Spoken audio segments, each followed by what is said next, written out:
जन्मांतरे भवेत पुण्यम तदा भागवतम लभेत. अध्यात्म श्रवण हे काही वाटेवर पडलेली गोष्ट नाहीये. त्याकरता एका जन्माची नाही, गेले लाखो जन्म पुण्याई केलेली असेल तर थोडाफार सत्संग मिळतो. आपल्याला असं वाटतंय की ते युट्यूबवरती आपण अनेक कीर्तन प्रवचन ऐकतो, खरंच कॉन्सन्ट्रेशन होतं का सांगा मला. आपण जेवण करताना, आमटी करताना कीर्तन प्रवचन ऐकतोय म्हणजे एक गोष्ट आपण एका वेळेला करतच नाहीये. आत्ता आपण सगळे ते करायला बसलो.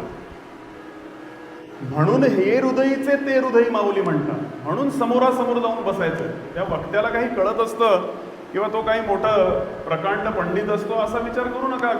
गोंदवलेकर महाराज ज्या वेळेला कुणी गोंदवलेला येत असे, एखादा छोटा मुलगा जरी आला आणि आई वडील म्हणाले की आमचं बाळ कीर्तन करतं, बरं म्हणाले, ठीक आहे, मग आज संध्याकाळी रामासमोर सेवा करूया त्याची. आता ते बाळ काय शिकलेलं असणार आहे? काय वेदांताचा त्याने कोर्स केलेला असणार आहे का? वर्णन असं आहे गोंदवलेकर महाराजांच्या चरित्रामध्ये, त्या लहान मुलाचं कीर्तन गोंदवलेकर महाराज ऐकताना घळाघळा अश्रू येतात महाराजांच्या नेत्रांमध्ये. ब्रह्मानंद स्वामी विचारतात, महाराज एवढं काय मोठं ते कीर्तन होतं? काय त्यांनी वेदांत सांगितलं नाही, काय बाळबोध कीर्तन होतं? महाराज सांगतात, तो कीर्तनकार कोण आहे ना ते मी बघत नसतो. त्या कीर्तनकाराला, त्या बाळाला तो राम कसं बोलवतोय माझा. काय उच्च कोटीची भावना असेल संतांची. म्हणून प्रत्येक मनुष्यानं याचा गांभीर्यानं विचार करूया की या कथा कीर्तन प्रवचन नुसती युट्यूबवरती ऐकण्याचा विषय नाही. युट्यूबवरती आत्मज्ञान मिळणार नाही. त्याकरता आपल्याला संतांच्याच सहवासामध्ये येऊन बसावं लागेल. म्हणून वेदव्यास सांगतात की असा विचार करूच नका.